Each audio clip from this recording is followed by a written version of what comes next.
I push something I shouldn't have pushed? That's a possibility there. All right, Gonna we have got to to start start all over. Hello, everybody. We've been gone for a while, but we're glad to be back home. We went down to Sun River to keep the Feast of Tabernacles, one of God's annual holy days. It was really great. There was about 35, 40 people there. So it was a real enjoyable week, and now we're back home. Now we're going to talk about a subject that I think is very difficult for parents. At least it's something that they're always worried about, and that is dating. This is a very scariest part of parenting, I suppose, because you know what you did, you know what you were like, and you're scared to death your kids will do the same thing. And you know what? You're right. They will. And unless we're able to teach them and show them the pitfalls of life, why let your children fall in the same ditch that you fell in? And help them understand that. It's the biggest worry in child rearing, and there's probably hundreds of papers, books, and pamphlets that have been written on it. And it's very difficult for a parent to go through that. How do you handle it? Have you prepared your child to handle things and do things on a date? Have you discussed it with them? You know, my kid's not dating. You hear the parents say, "Well, they're not dating till they're 30 years old." You know why? Because they're scared to death the child won't make the right decision till then. So, dating is just as I want to say here, as much a part of a life of a child as eating and sleeping. They're going to date whether you understand it, whether you teach them anything, whether you help them with anything or not. They are. They're going to have a feeling for the opposite sex. There's a time in every child's life when the kisses and hugs that mom and dad give them run out of gas. They're just not have the same punch that they used to have. As they get older, they need something else, and every child has that. Then mom and dad don't feel it anymore for a while. Do you want your child finding out too early age that the little girl down the street is got a little nicer lips and hugs than mom and dad? And the same with the boys, the girl up the street. You don't want them to learn too early about these things without being educated in it. And that's what you've got to be able to do. You know the pitfalls, you went through it. So teach the kids about this. Watch out for this. Look out for that. It's just vital. There's so many. In fact, I've got 2 sessions on dating because I feel I can't bring it out all in this one 10-minute session. But there comes a time in every child's life when what you hug them and kiss them, although you can love them to pieces, but there's something missing in their life, and they look for it.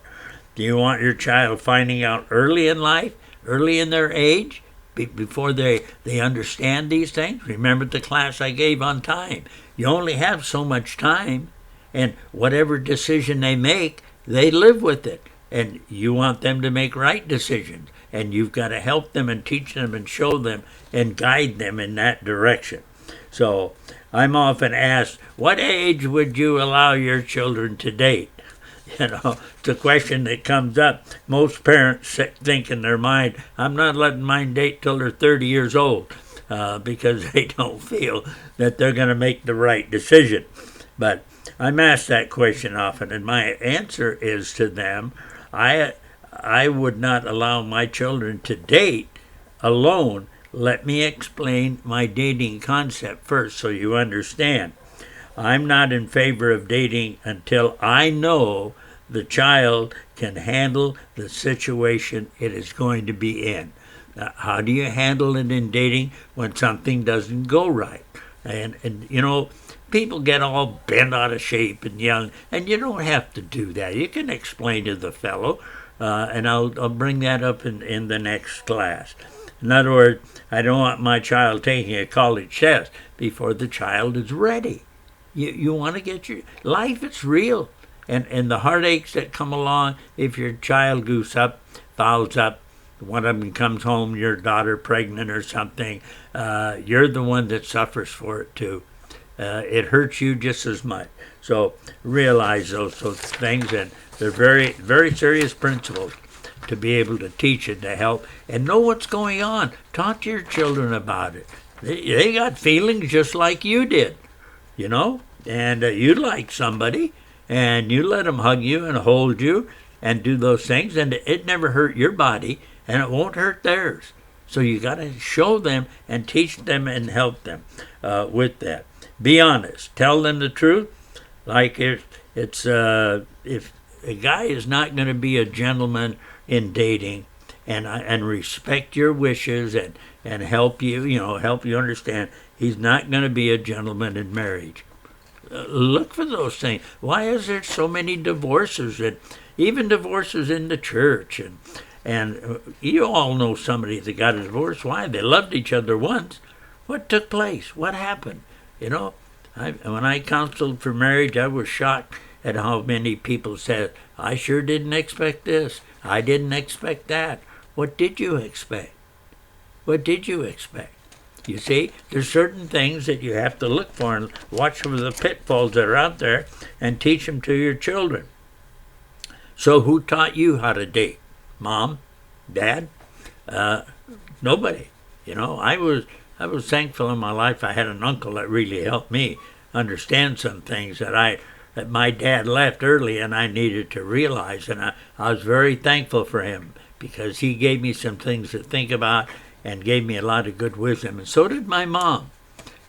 She tried to help me and teach me and show me how to be a gentleman, how to do this, how to act around girls, and those are important. So the one big thing I'm going to leave with you today is that we need to teach that young girls and boys have needs. They have needs. Girls like and need to be held. That's in every girl.